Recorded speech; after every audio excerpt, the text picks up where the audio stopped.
Welcome to Dreamed It, Then Real Lifed It, the podcast where we dive deep into the journey from vision to reality. I'm Kelly Jackson, your guide on this path of self-discovery, transformation, and intentional living.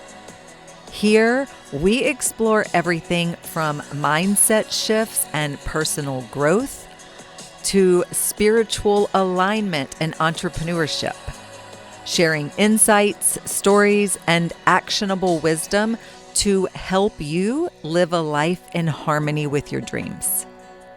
Every episode will dig into what it means to not only dream big, but to actually consciously create the life you envision. Let's turn your dreams into real life.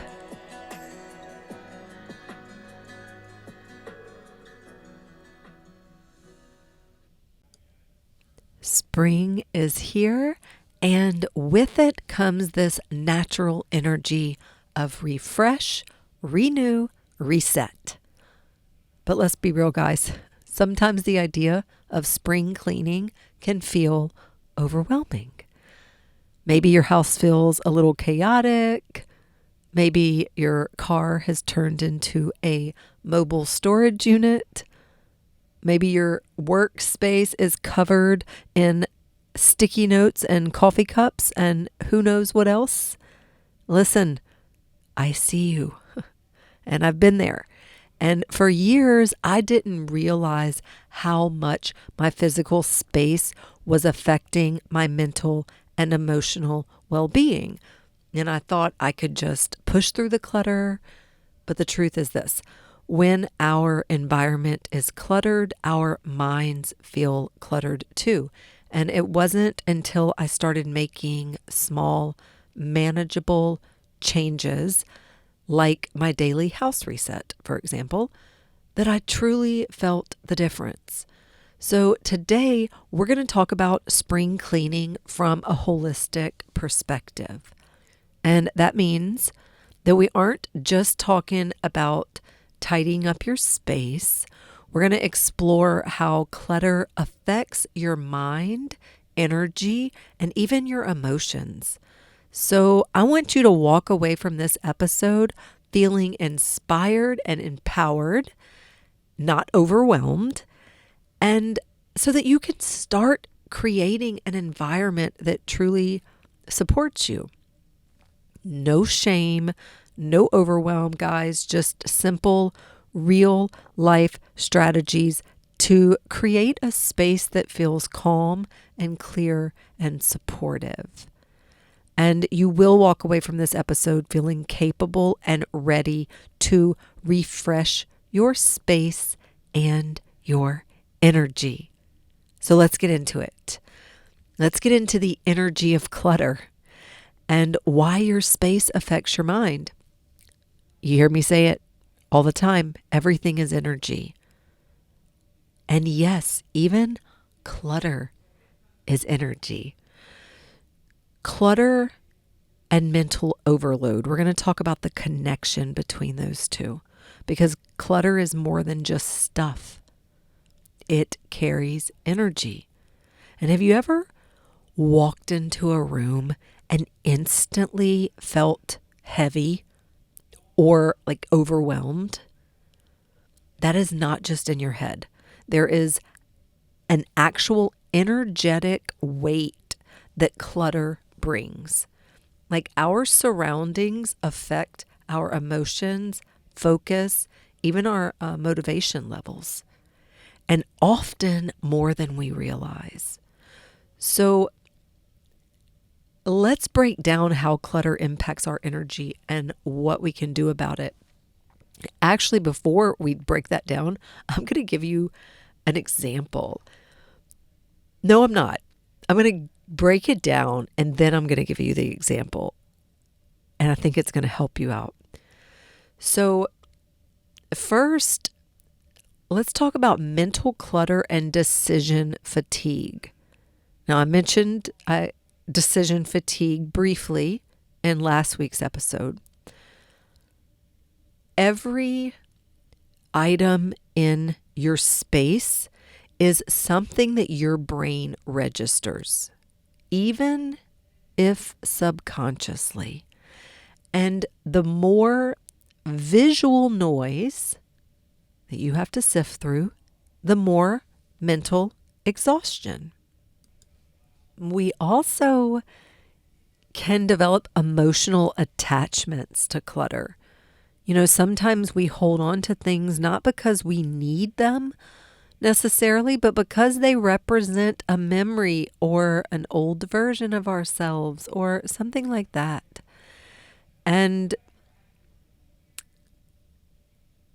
you want to be just mindful of, is there an emotional, are we holding on to something because we need it or because there's some sort of emotional attachment to it? And another thing that clutter can do is block your creativity and productivity. A messy space can hinder focus and stifle inspiration. And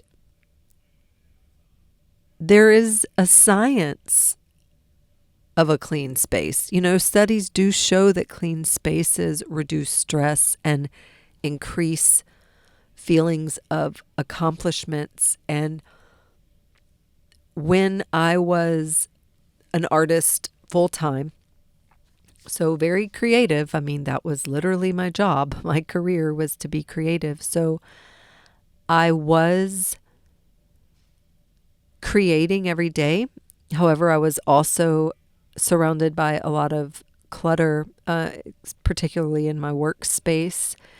And I really resisted all of these studies that, show clean spaces reduce stress and stuff. I was in such denial that I just didn't want to hear it. And I was in survival mode at that point in my life in so many ways. And I was, looking back and especially now experiencing life the way I live now, and I have a little bit something to compare that to. But I do know that at that time, I really didn't want to admit to myself that the clutter was as big of an issue as it really had become, or that it was affecting me the way that I was just in denial about it. And guys, it really, a messy space can hinder focus and stifle. I'm talking about hindering focus, and I think about at the time, and I'm like, no, what do you mean? I'm creative. I'm doing everything. And I'm also taking how many milligrams of Adderall every day at the time because I needed it to focus. Well, no. It was, really hard to focus when there was so much, like I said, visual noise, so much clutter, so much going on. And so,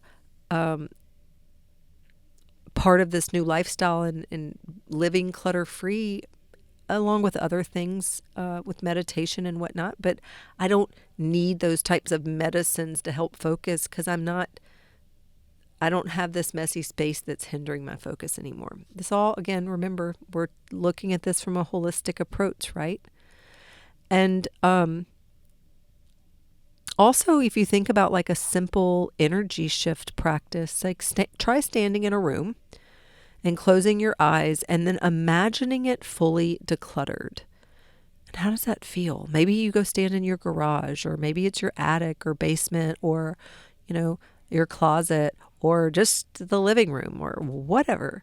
And maybe it's your office, and you go stand there, your storage unit, something that maybe is not fully decluttered right now. I want you to go stand in that room and close your eyes. And this is an energy shift practice. I want you to imagine that exact room that you're standing in fully decluttered. And how does it feel? My daughters, so they'll spend a week with me, and then a week with their dad, a week with me, a week with their dad. And my daughter, my youngest, actually, she had just said this when she came back. So it was her first day back from the week. And when we walked into her room together at the same time. That was her first day returning back home. And when she opened the door, it was really cute. And she kind of looked around and she went, "Oh, wow. I forgot I deep cleaned before I left." And she had done this really deep cleaning before she left, and she had forgotten about it. And so when she walked in, she was like, "Ooh, it feels really good in here. Ooh, this is," she she noticed, she just felt, and look, she hadn't even made it 3-4 steps into her room yet. And she just felt the energy of it. I mean, you could see she just kind of perked up and she was like, "Ooh, guys, it's an energy shift."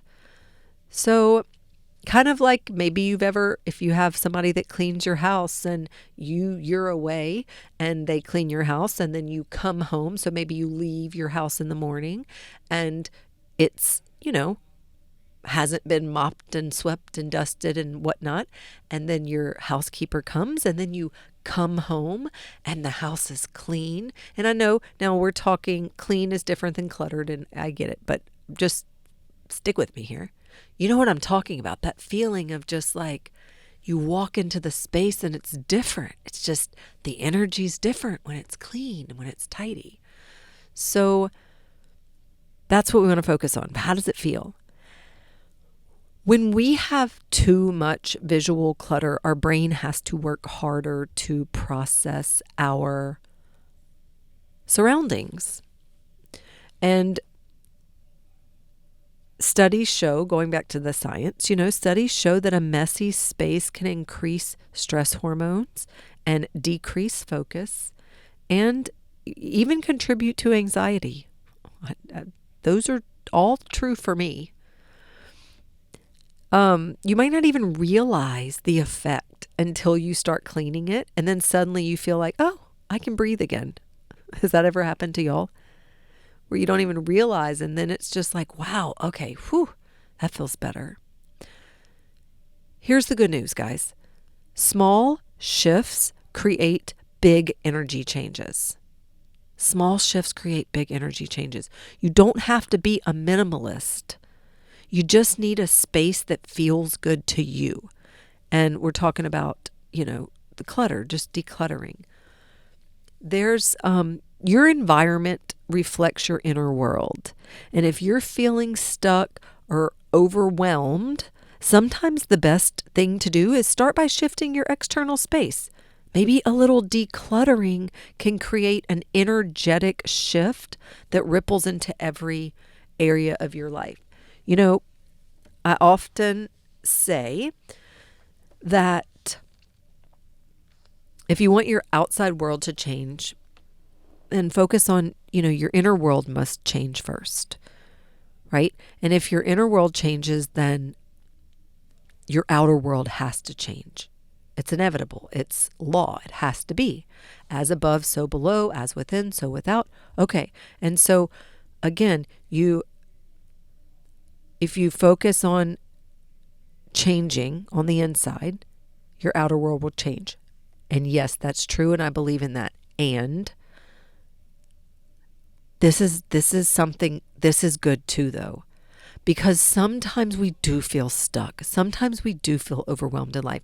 And I know I can get like this, and sometimes it's like your external space becomes a reflection of your inner world, and you don't even realize that all of this clutter and buildup and stuff that's been accumulating and piling up and whatever all around you in your environment, and it just maybe happened little by little by little by little as you were feeling a certain way, and then your environment kind of matched that, maybe even on a subconscious level.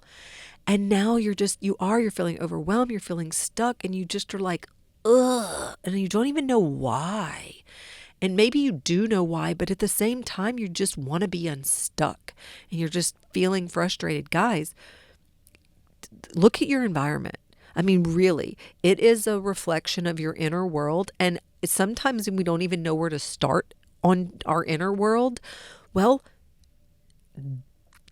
let's look at the outer world then, especially specifically our environment. What can we do to shift our external space?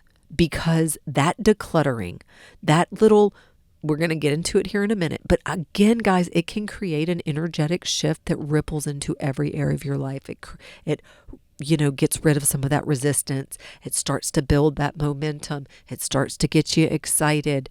You start to energetically feel better. And, now instead of those stress hormones, we're starting to go into rest and digest and not just living in fight or flight. Because it's like every time you walk into a room, you're reminded of all the clothes you have to fold or wash or put away, or all the dishes you have to wash or put away or do whatever, or all of the stack of papers or bills you have to sort and file and organize, or all of the toys that need to be. You understand what I'm saying? I also want you to think about this. There is an emotional weight of stuff. Clutter isn't just physical. It holds memories and emotions and, even guilt. And that pile of clothes you never wear, those sentimental items that are collecting dust, they might be weighing you down more than you think. So it is okay to release things that no longer serve you. And you are not obligated to keep everything. And so think of decluttering as an act of self-care and not punishment. I'm not saying, hey guys, go declutter. And you're like, oh my gosh, she's punishing me. Now I've got to go do this work. I have to go declutter. That's punishment. No, this is an act of self-care. You're doing yourself a solid. Future you is doing the happy dance right now. Really. Like it's that good. So decluttering is self-care. It's not punishment. And there is one of the ways, Marie Kondo, she's got more than one book, but the book that I originally, the beginning of my journey of self, the book I originally read was The Life-Changing Magic of Tidying. And what she teaches is, if something doesn't spark joy, well, first off, you have to be able to let things go with gratitude. Gratitude for the purpose they served in your life at the time. And you're not letting things go energetically from a space of, sadness or anything other than just gratitude for the part for it being in your life. And now you're going to let it go. And another thing, I'm just going to hit on a couple key points that really helped me when I was first introduced to her. And the other things are that when you think of decluttering, she says, think of it kind of like an event, like an event in your life. This spring cleaning. So you're going to plan it out. Maybe you have a couple days where you're dedicating to it and you're really going to make it a thing. Okay. And then one of the things she says, and what I've done is you really want your hands. Now this is deep spring cleaning. Again, don't get overwhelmed. I'm just planting seeds. Take what's for you, leave what's not. The goal is to inspire you, help you feel better, not make you feel like you have even one more thing on your to-do list that you are obligated to do, or then you'll feel bad about yourself. That's not the point here, guys. And if that's what you're taking away from this, then you're missing the point. So I just want to bring it back to this place of non-judgment. And this is a holistic approach to clutter and spring cleaning. Okay. So, all right. So she says, so again, and I threw that disclaimer in there because of what I'm about to share. So if you're talking about this event, like the decluttering, where you're really okay, I'm spring cleaning, I'm going to do this, and I'm going to block out a couple days in my calendar, time block a couple hours each of these days or whatever, when this is what I'm going to do, and I'm going to put my hands on everything, every drawer, every cabinet, every whatever. And I'm going to hold that thing in my hand and ask myself, does this spark joy? Does this bring me joy? Does this item add to my life, or is it taking up space physically and mentally? And then if it's time to let it go, you want to let it go with gratitude. And she kind of says that there's I believe 4 piles. So when you're doing this process, you would kind of have 4 piles, and one is things you're going to keep. One are things you're going to give away. One is things you're going to sell. And then one would be things that are not in a condition to sell or to donate or give away. That would kind of be maybe a recycling or pile or something like that. And before you just throw things away, always remember upcycling. There are organizations that use some of your old things, whether that's electronics or things like, I know my daughters used to do this camp invention, and they would accept donations because the kids would take apart all these old things to make new things. Okay. So you never know. Check with schools, clubs, churches, organizations, libraries, online forums. You never know who could use these items before you discard them into a landfill. So reduce, reuse, recycle. Always think about sustainability. Also, even though every day is Earth Day, it is April and this is the month of Earth Day. So again, good time to remind you about prioritizing sustainability. We did not inherit this earth from our ancestors. We are borrowing it from our children. So let's take care of it, guys. Now, I want you to Marie Kondo. So let's go back to this. So you got your 4 piles: stuff you're going to keep, stuff you're going to donate or give away, stuff you're going to sell. Maybe you sell it at a garage sale. Maybe you sell it at an online marketplace like, an eBay or a Poshmark or something like that. I don't know. Depends on what you have. But again, you got options. And then maybe there's a pile you're going to see about recycling or something like that. Whatever your options are before you just discard it in a landfill. Now, another thing that she suggests, and I'm throwing all these things in here, and it's been years, probably 8 years since I read this book, but so I don't remember everything because I integrated it so long ago. But one thing I do remember she said, and it was not something I was doing at the time, and this was a game changer for me, was if you have, sometimes we don't even realize how many of things we have. I'm going to give you an example, like scissors.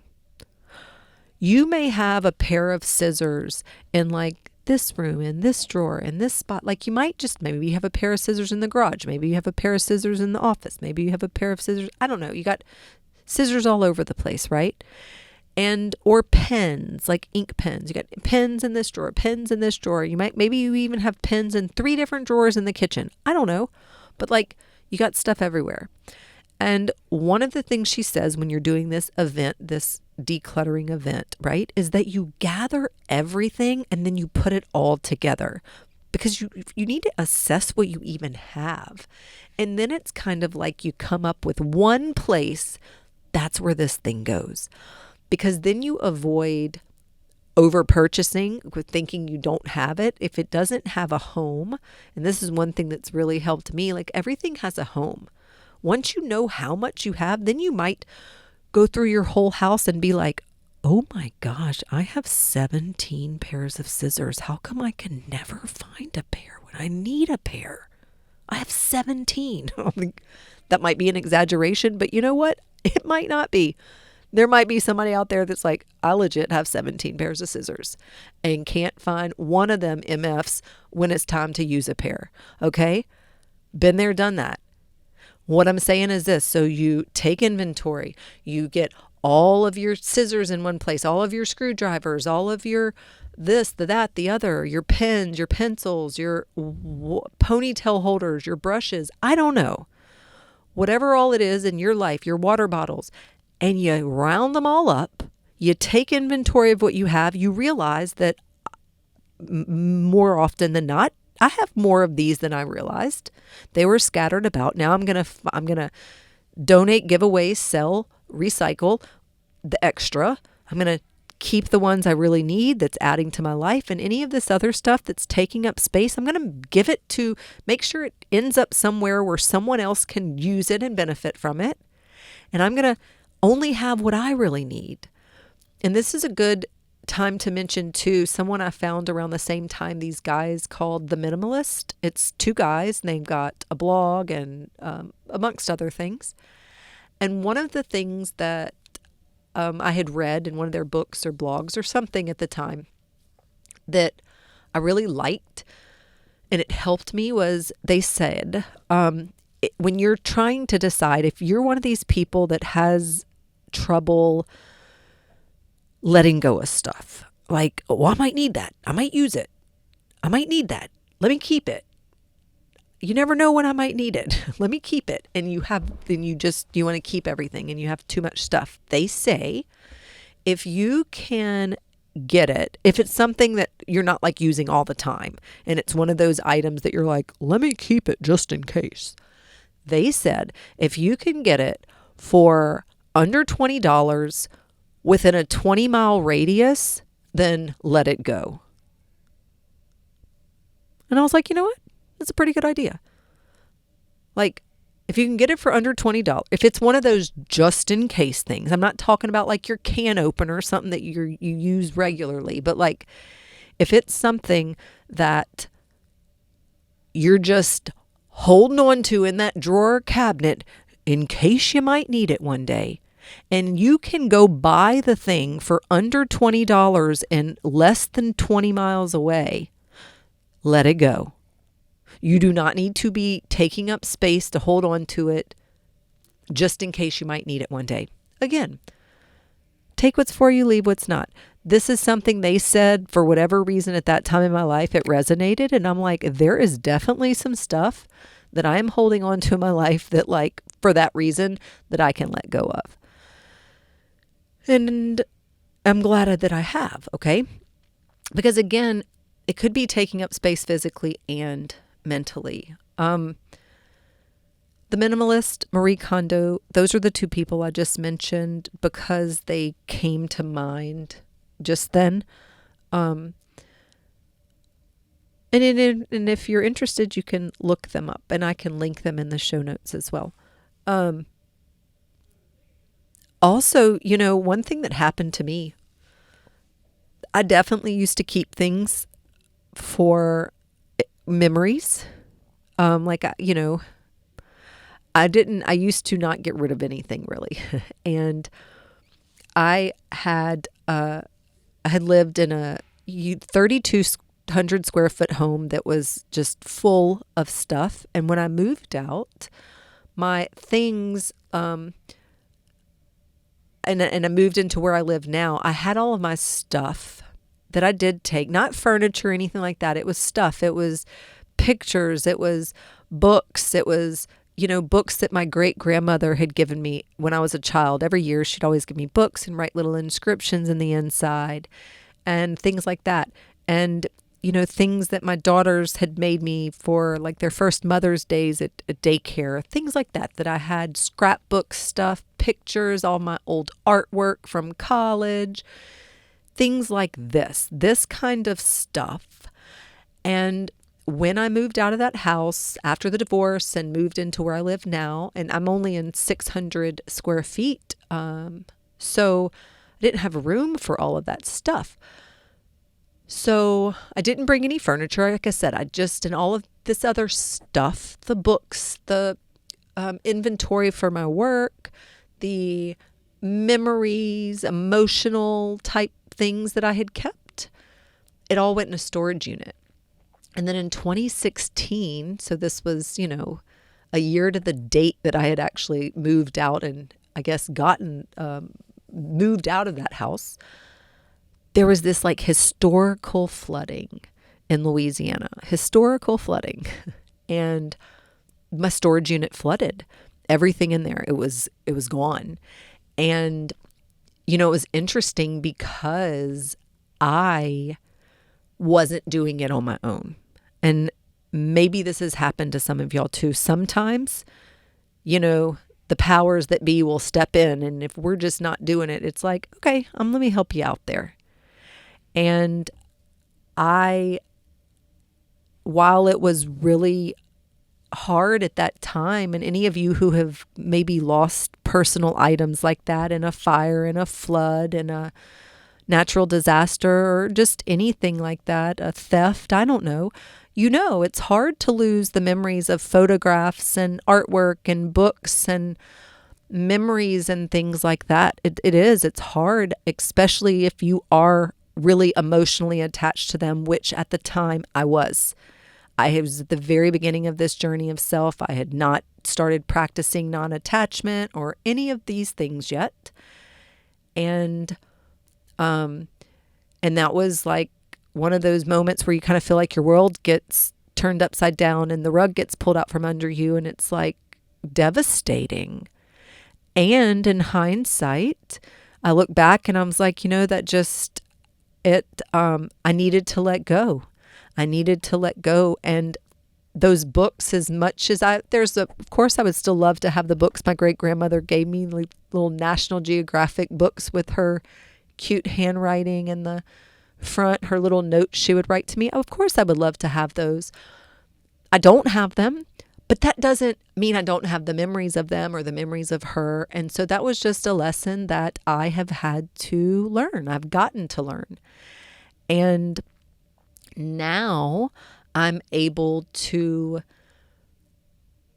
because of my experiences and this work that I've done, I'm mindful of what types of attachments I place on things and clutter and whatnot moving forward. And also, I'm more mindful of what I bring into my life. So if something doesn't truly, like my home and everything now, it's like it really has to spark joy and I really have to love it. Otherwise, I just don't want to bring it into my life, into my home. I don't want extra clutter. And well, we're going to get into this in a minute. So, one of the biggest game changers for me also has been this daily house reset.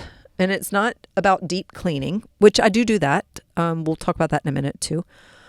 But it's about keeping your space functional and feeling good on a daily basis. And guys, this is manageable. I cannot reiterate this enough. Daily house reset. It is just 10 to 15 minutes a day can completely change, transform how your home feels, and more importantly, how you feel in your home. So, what is a daily house reset? It is a short, focused, tidy up session to restore order in your home. And why does it work? Because small daily efforts prevent overwhelming cleaning days. Guys, it works. So how do you make it a habit? You tie it to an existing routine.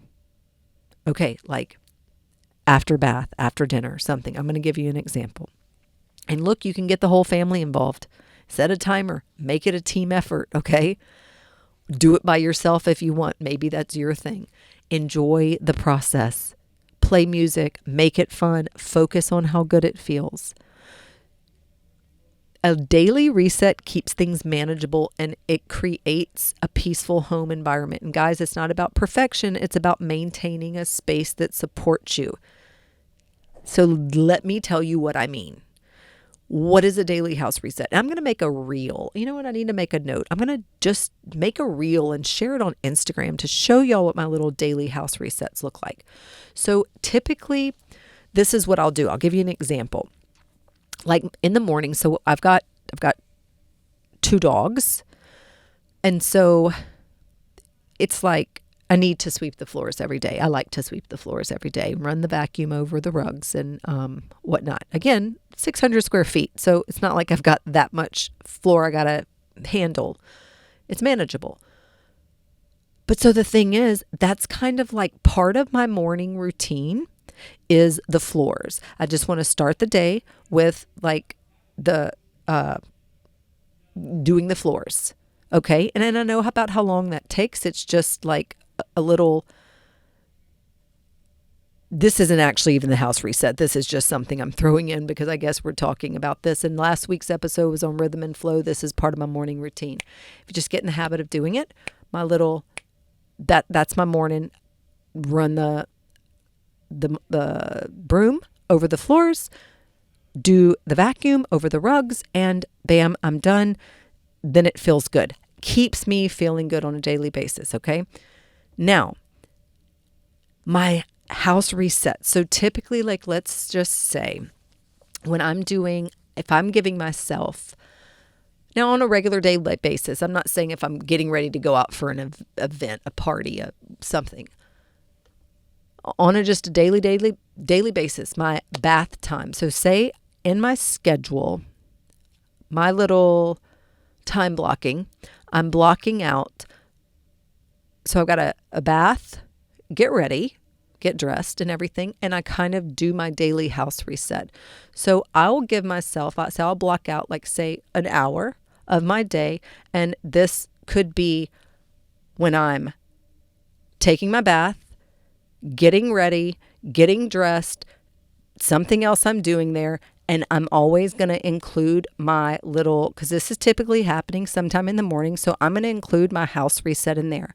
So after I get out the tub, because I already told y'all in the last episode. So while the bath water's running, I'm doing my dry brushing, right? Take the bath. When I get out the bath, my hair is wet. I let my hair air dry. I don't fix my hair. I just brush it, let it air dry. So after I get out the tub, while I'm, getting ready, maybe I'm plugged the iron in, I'm waiting for it to heat up. I've put some of the oil or serum on my face. I'm letting it soak in before I put my moisturizer on, something like that. Like in these little moments between of this whole process of my getting ready, I'm doing my little house reset. 10-15 minutes. Guys, this isn't a full-on deep cleaning.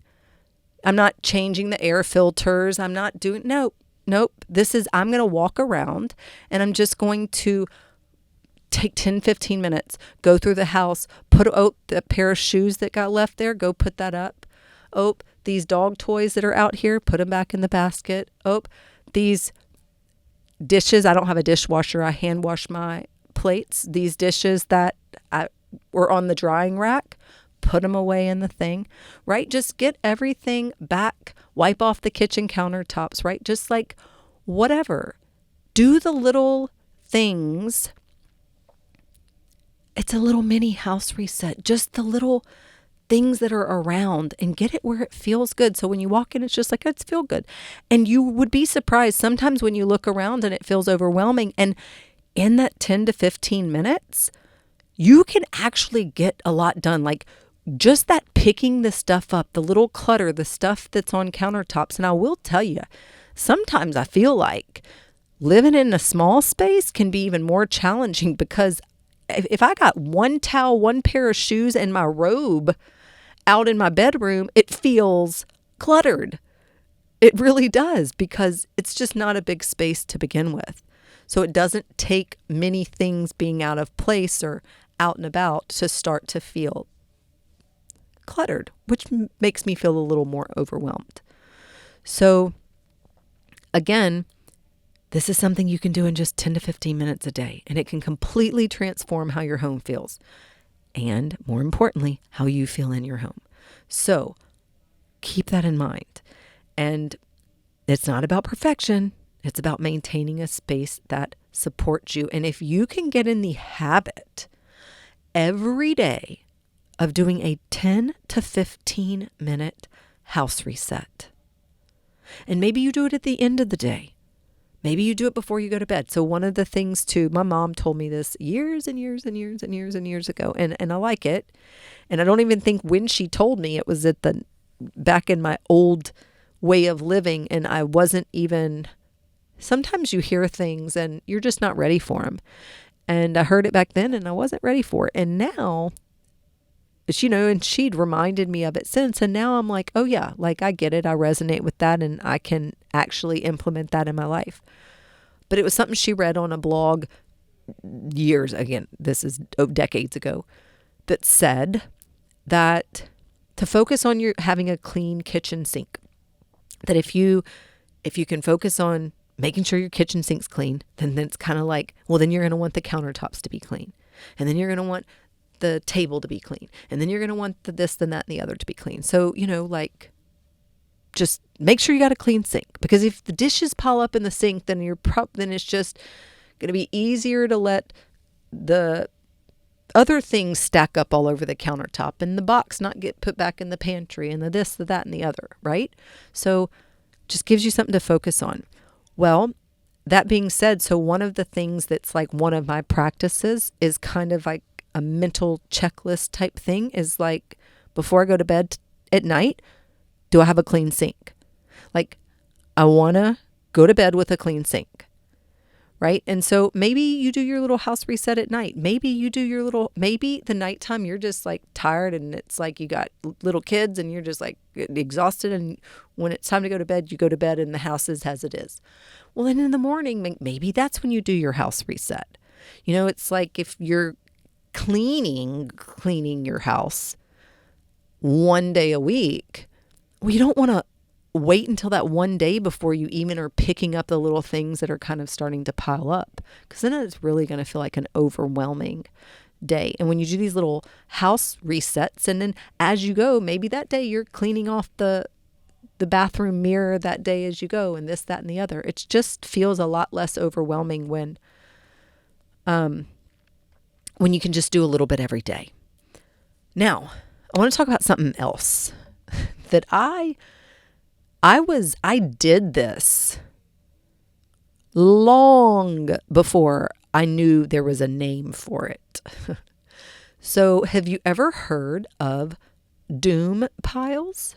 DOOM, doom piles. Because I had not ever heard of them, but I was making them. And what that stands for is didn't organize, only moved. Doom piles. And I want you to recognize the doom pile trap. So we're going to talk about this. And it's something that I honestly believe we've all done at some point. Okay? Which is moving things around instead of actually organizing them. And that's why we're calling them, and I didn't make this up, they're doom piles. Didn't organize, only moved. And it is that pile of papers that gets shifted from the counter to the table, then to the desk, then back again. And it's the bag of miscellaneous items that you shove into a closet when company comes over. Or like you clean out your car and you put everything in a bag and then you bring it inside and it's like, well, what do I do with this? You just set the bag somewhere. Does that sound familiar? I want to bring awareness to these habits without judgment and figure out how we can break the cycle. Because I'm telling y'all, I used to do this. I used to do it a lot. And one of my girlfriends was the first one that I heard call them doom piles. And I was like, well, I'll be darned if I don't do that. Like, yep, I do that. And I recognized it. And it helped me. Sometimes it's just becoming problem aware is like the real first step in like it not being a problem anymore. And so once I became aware of this, I was like, I don't want to make doom piles. I really don't. So the first step is noticing them. Where are your floating clutter zones? Because that's kind of what it is. It's just a floating clutter zone. So where are they? Notice them. Where are they at? And then why do we do this? Why do we do it? Well, sometimes it's a lack of time. Like, you're going from one place to another. Let's use the car, for example. Say you just did something, you cleaned out your car, threw a bunch of stuff in a little tote bag because you got somewhere else you got to go. And so I don't have time to sort this right now. I'll deal with it later. And you just put the bag in your house and then you went about your business, right? It happens. I get it. Sometimes it's decision fatigue. And sometimes it's just not knowing where things belong. Like, just, I don't know what to do with this. It's just the random thing. Speaking of the random thing, not knowing where things belong, I'm going to throw this in there. And again, guys, this is not coming from a place of judgment, but it's coming from a place of like it needs to be said. Did you know that not everyone in the world has a junk drawer? Because I did not know that. For most of my life, I thought everyone had a junk drawer. I was like, oh, like, doesn't everyone have a junk drawer? We had a junk drawer growing up. And then when I became an adult, I just naturally was like, oh yeah, put it in the junk drawer. And it's like the drawer that is like so crammed full of stuff that it doesn't even really shut, or some of the stuff maybe falls out the back of the drawer. And it's this random, eclectic collection of just, it's the junk drawer. Well, guys, not everybody in the world has a junk drawer. And that was like, and I'm not saying this to sound like a smart ass, but I'm just saying, like, something that seems so simple, like as me saying not everyone in the world has a junk drawer. Honestly, like, sometimes we're at a place in our lives where if we hear that, we're like, what do you mean? Everybody has a junk drawer. No, they really don't. I don't have a junk drawer now. I actually have two drawers in my home that don't even have anything in them. And it's like they're empty drawers. Like, I actually could put something in a drawer. And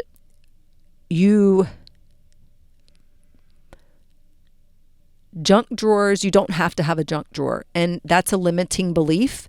And look, no judgment if you have a junk drawer. Hey, you can have a junk drawer. But what I'm saying is, I just want you to realize that sometimes the way that we've been brought up, or the way we've always been doing things, sometimes we just don't even stop to ask, is this the way it has to be? Is this the way we want it to be? Could it be a different way? Could it be a better way?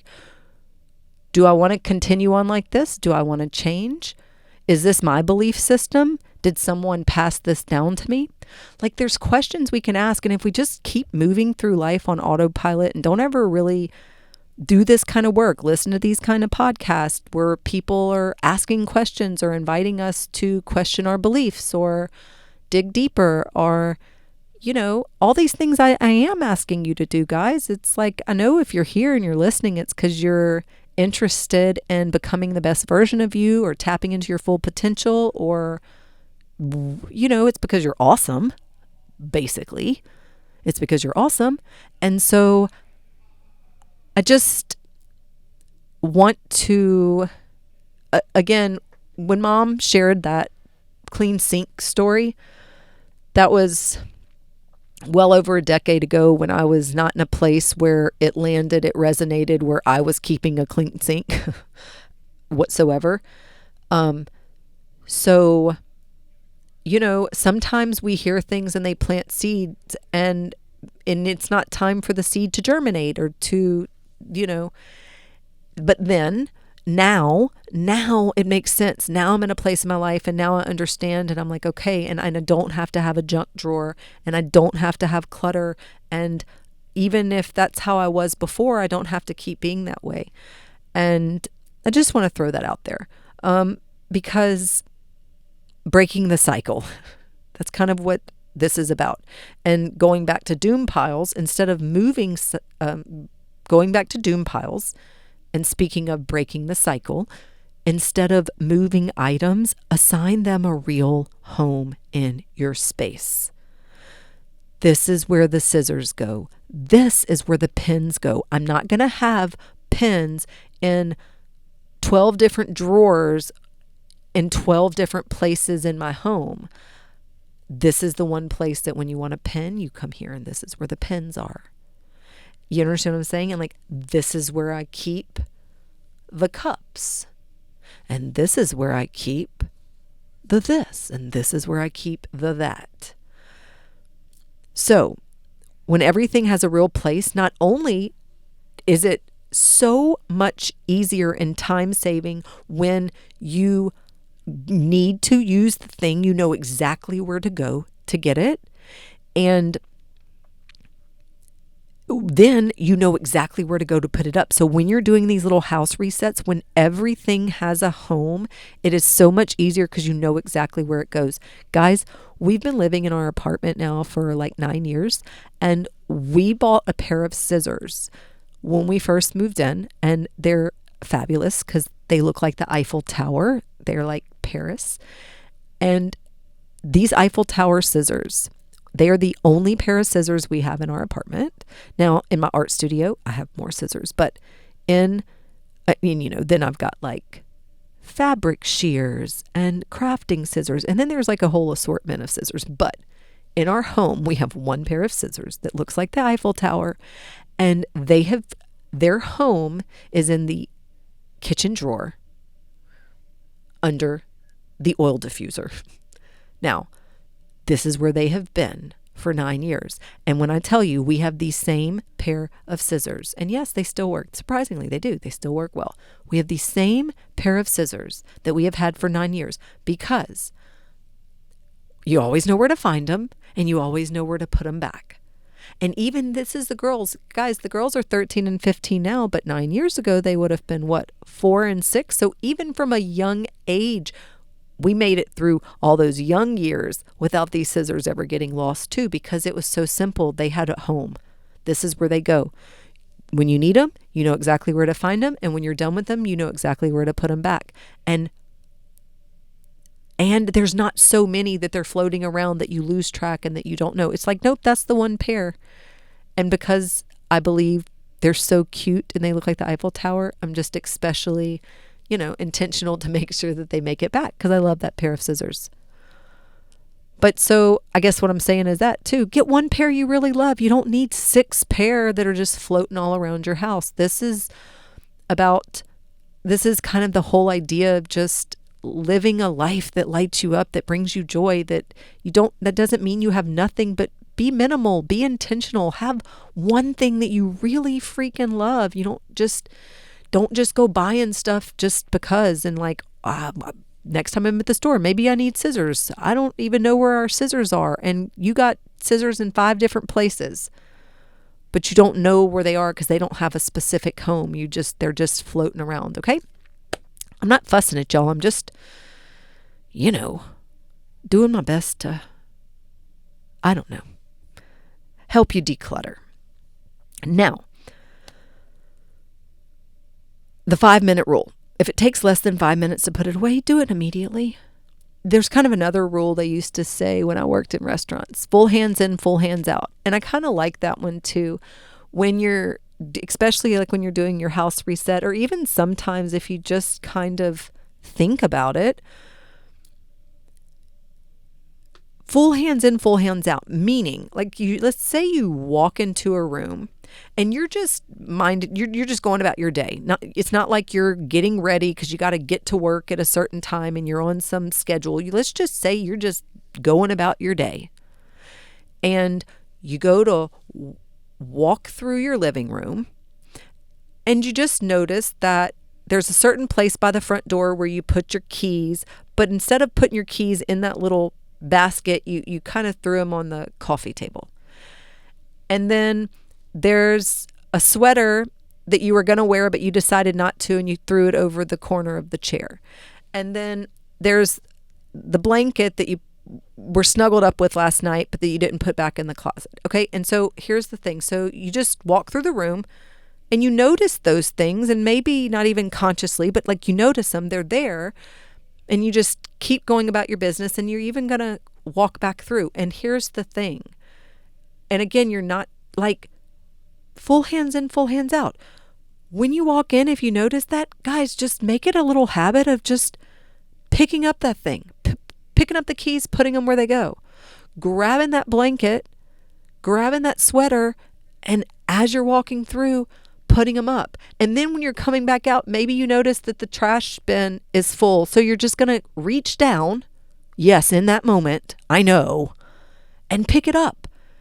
and like replace it or go take it out, add it to the big trash, whatever the case may be. What I'm saying is just everything doesn't have to be a save it for later, save it for cleaning day. Like just get in the habit of just pick it up as you go. And it's going to make you feel better. And it's just going to, again, you're breaking the cycle. So again, the little decluttering in microbursts, think about the 10 to 15 minute resets. They can help prevent the doom piles from forming.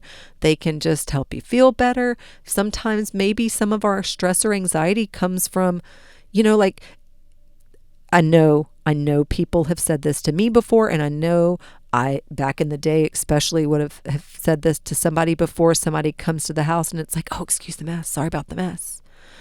And sometimes we don't care, but sometimes, because we like our friends, they know us, they're not going to judge us. But sometimes for some of us, there's this aspect of like anxiety over somebody coming into your space and it not feeling the way you want to feel. Maybe it's not tidy the way you want it to be tidy or picked up. Maybe there's too much clutter. Maybe there's some stuff out.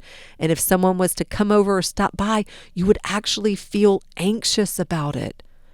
Not because you're worried they're going to judge you, but just because that's how you feel. Like you would prefer it being picked up. Well, guys, what I'm saying, get out ahead of it. Get out ahead of it. These are some practices that you can start integrating and implementing now, the little daily house resets and whatnot, where just you can get out ahead of it.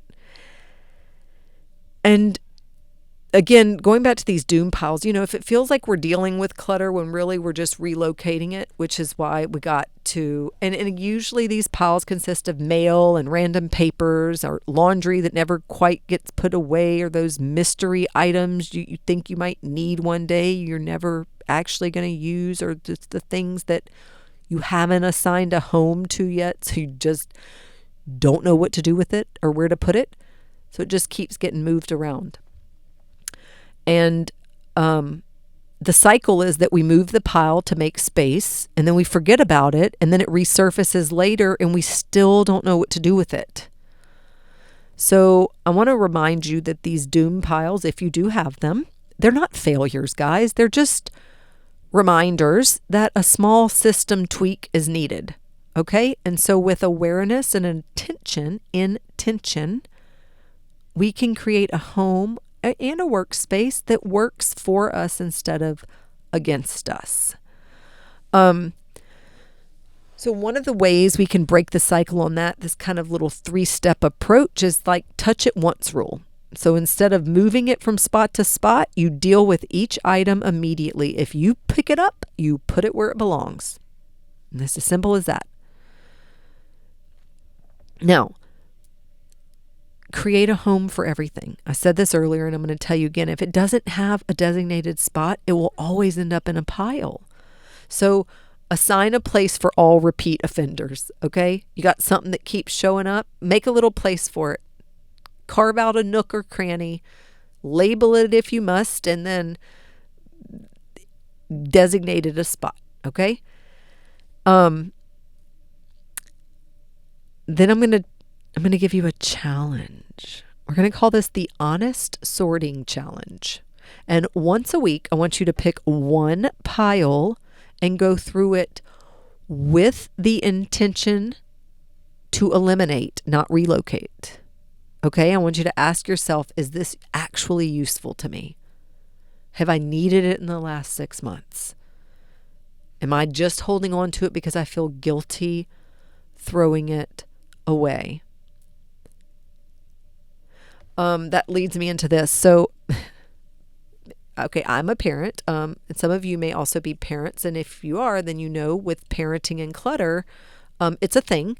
And there is a way to create a family-friendly system, a family-friendly system. But I want to talk a little bit just for a second about how or why kids and the parents struggle with clutter. Because if you're a parent, you know that clutter has a way of multiplying overnight. And, here's the thing though, teaching kids about organization and creating systems can really set them up for success in life. So I want to talk about some practical, realistic ways to manage clutter with kids. And for one, I think it's important to understand that kids need decluttering skills. I mean, it helps them develop responsibility and organization. And one thing that I like, the one in, one out rule, for every new toy or item, an old one is donated. And I do this with clothes too. It's like, if I'm going to one in, one out. Because again, for when you have limited space, like I do, and I'm saying limited 600 square feet, and we were like, had 3 people sharing one closet in that, it was like, yeah, one in, one out. Now, creating family-friendly or kid-friendly storage, like clear bins and labels and easy-to-reach shelves, things like that. Remember, everything's got to have a home. And so make sure that kids know where everything goes. When I was a professional artist full-time, one of the things that I painted that people used to like to get from me were these, we're going to call them shoe boxes. So even though now I try to use as little plastic in my life as possible, I actually used to paint on plastic for a living, a lot of plastic. And one of the things that people used to like to get, and I started it for my own children and then posted it online, and everyone went crazy over it and really was like, well, can we order that? Can we order that? But what I did, I would get these clear containers. They're like, I guess, shoe boxes, but they have little plastic lids with a handle. And the lids were solid and the things were clear. And so when the girls were very little, again, like, toddlers, and we had, for instance, the Little People or the My Little Ponies or Barbies, like things like this. So I would decorate on the lid of the thing. I would write what it was and draw little pictures and paint little pictures and things like that. And then we would fill them with the things. And so in the closet on the shelves, they had all of these containers that were the exact same size. They were all clear. They were all see-through, and they could see what was in them, and all the same toys. And then the lid had a picture. So like, for instance, the Legos, the big Duplo Legos, right? The lid of the Lego one had pictures of Legos on it. So they knew, they could see when it was on the shelf, that's where the Legos went. When they were picking up, they all went in there and they knew that that lid went on it, right? It really helped. Another thing you can do, kind of like the house reset, a little 5-minute family cleanup, like a quick daily routine that keeps things under control. I remember there was a song, and some of you may know it if you're parents, and it's been a long time since I've sung it because the girls are teens now.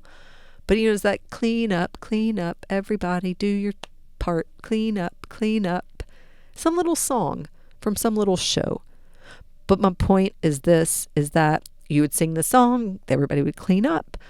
And it works because you're leading by example, and kids model what they see. And when they see you decluttering and they realize and learn that it's a normal part of life, then they'll do it too. And look, kids thrive on routine, guys. But clutter can disrupt that. So too many toys, too many clothes, too many choices can be overwhelming. And if you're a parent who often feels like you are constantly cleaning, you really may be just managing clutter that doesn't have a system. So creating a system is the goal here. And the goal isn't perfection. It's just creating a rhythm that makes tidiness feel easy and natural. And clutter-free does not mean toy-free, okay? It means creating an environment where your kids learn the value of taking care of their space while still enjoying their belongings. Now, a couple things like decluttering with kids, you can make it fun and simple, like a 10-minute pickup, set a timer, make cleaning with like a quick fun game instead of some dreaded chore, right? And do toy rotation. If you have too many toys, pack some away and rotate every few weeks. And it keeps things fresh without adding clutter. And, this is a really effective way to, plus, again, going back to, if it can be overwhelming if they have too much choices. Don't give them access to all of the things all of the time. Maybe just rotate the toys every few weeks, pack some away, pull some news out. You won't add clutter, keeps things fresh. They get excited. Okay. And then maybe try something like a treasure box method. Like each child gets a small box for their absolute favorite treasures. And if something new comes in, something else goes out, just teaching that whole one in, one out. And then again, lead by example. If the kids see you letting go of clutter and keeping a tidy space, they're going to learn to do the same. Now, have designated zones for everything too, guys. Backpacks by the door, shoes in one place, toys in a specific area. Now, if you have kids, yes. But even like if you don't have kids, again, let everything have a space. And use baskets and bins and labels and make it easy, again, for kids or even yourself to clean up after themselves, to clean up after yourself, and make it fun. And encourage a nightly reset as a family. If you don't have a family, do it yourself. 5 to 10 minutes. That's all you need. Resetting the home before bed, and it changes everything. And you get to wake up to that the next day. Guys, decluttering is not about perfection. It's about creating an environment that supports your peace and your joy and your growth. And whether it's physical clutter or mental clutter or digital clutter, because we didn't even talk about that, but that's a thing too. Declutter your photo albums and your emails. And spring cleaning, like this is what we're here to do. Maybe you spring clean out your email list account, Just start small and trust that each tiny shift creates a big impact. And if this episode resonated with you, share it with a friend. Tag me on Instagram. Let me know what you're decluttering this season, okay? I'm going to be doing some decluttering, and I really feel a difference when I do that. And I think the spring is a great time to do it. That's when I'm going to be doing it. That's why I'm specifically wanted to hop on today and have this talk with you, because I want to encourage you to do it as well. Guys, I will see you next week. Bye-bye. Thank you for tuning in to Dreamed It, Then Real Lifed It. I hope today's episode sparked something powerful within you. Remember, every step you take towards your vision counts, no matter how small. If you enjoyed today's conversation, please take a second to hit that subscribe button or leave a review. That would be amazing. Or share the podcast with someone who's ready to bring their dreams into reality too. And if you're looking to dive deeper, connect with me on social media at Dreamed It, Then Real Lifed It, or at BE_what you want. Or visit dreameditthenreallifedit.us for more resources on aligning your life, business, and dreams. Until next time, keep dreaming and keep manifesting your dreams into real life. Love you, friends.